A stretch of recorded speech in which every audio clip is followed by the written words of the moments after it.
좀 이렇게 시간이 안 가는지 정말 버스 안에서 going 이불 속에서 going은 언제나 너에게 going.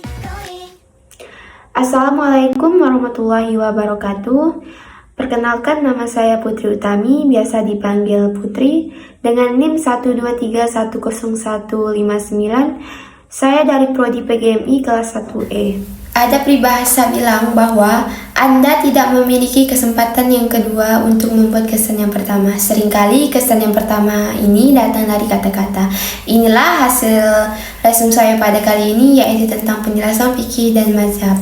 Secara etimologi, fikih berasal dari kata faqaha yufaqihu fiqhan yang berarti pemahaman. Nah, pemahaman di sini sebagaimana dimaksud yaitu pemahaman tentang agama Islam dan ilmu yang bertugas menentukan dan menguraikan norma-norma hukum yang terdapat dalam Al-Quran dan kitab-kitab sunnah. Adapun pendapat dari Al-Ghazali bahwa secara literal fikih bermakna al-im wa al-fam, yaitu ilmu dan pemahaman. Sedangkan pendapat dari Taqiyuddin Al-Nabhani yaitu secara literal fikih bermakna al-fam, yaitu pemahaman.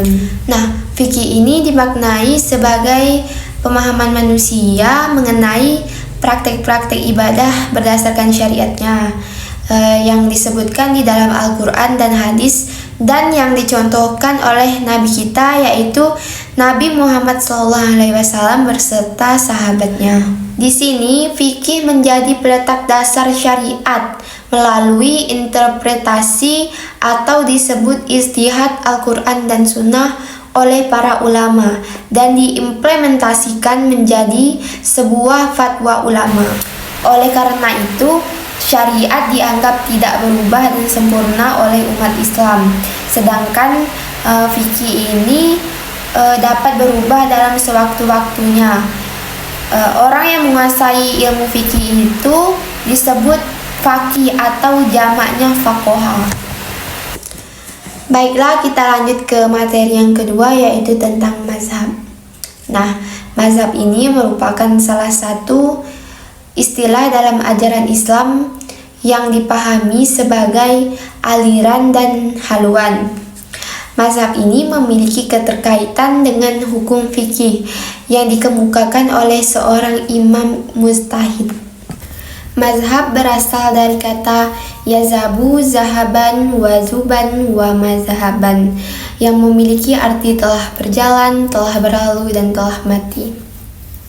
Sejarah munculnya mazhab dalam Islam ini awalnya dipicu oleh ikhtilaf atau perbedaan pendapat di kalangan para sahabat. Penyebab utama ikhtilaf disebabkan adanya perbedaan nas atau sunnah yang sampai kepada mereka, perbedaan dalam pengetahuan terhadap masalah hadis, perbedaan tentang dasar penetapan hukum, dan perbedaan tempat. Nah, oleh sebab adanya ikhtilaf tersebut, mazhab-mazhab ini dalam Islam kemudian bermunculan. Di sini ada jenis-jenis mazhab dalam Islam yang hingga saat ini masih digunakan, yaitu ada 4 mazhab. Yang pertama, mazhab Hanafi.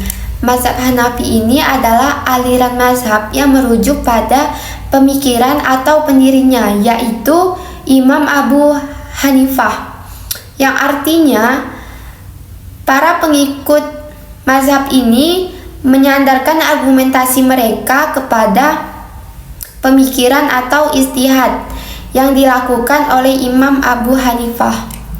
Mazhab Hanafi ini bersandar pada beberapa sumber dengan urutan yaitu Al-Quran, hadis atau sunnah, atsar sahabat Rasulullah SAW, qiyas, ihtisan, ijma' atau para ulama, dan urf, tradisi berulang-ulang. Yang kedua yaitu mazhab Maliki.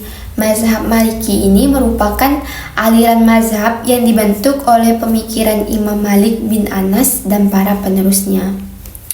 Dominasi penganut mazhab ini berada di negara-negara Afrika Barat dan Utara.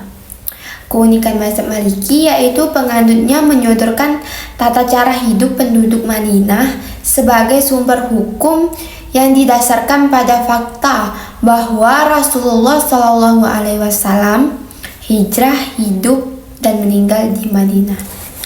Yang ketiga yaitu mazhab Syafi'i.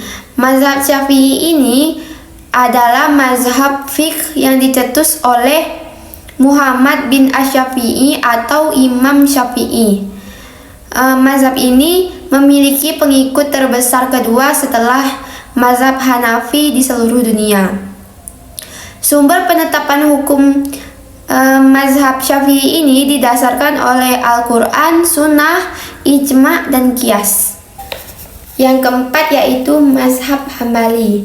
Mazhab Hambali adalah suatu aliran mazhab yang merujuk pada pemikiran Imam Ahmad bin Hanbal beserta murid-muridnya. Sumber penetapan hukum mazhab ini berpegang pada nas, fatwa sahabat, ijtihad sahabat, mengambil hadis mursal dan sahih lebih diutamakan daripada qiyas, dan qiyas sebagai langkah terakhir. Sekian penjelasan dari saya, kurang lebihnya mohon maaf. Jalan-jalan ke Amerika, pulangnya beli good time. Terima kasih atas perhatian kalian and see you next time. Wassalamualaikum warahmatullahi wabarakatuh.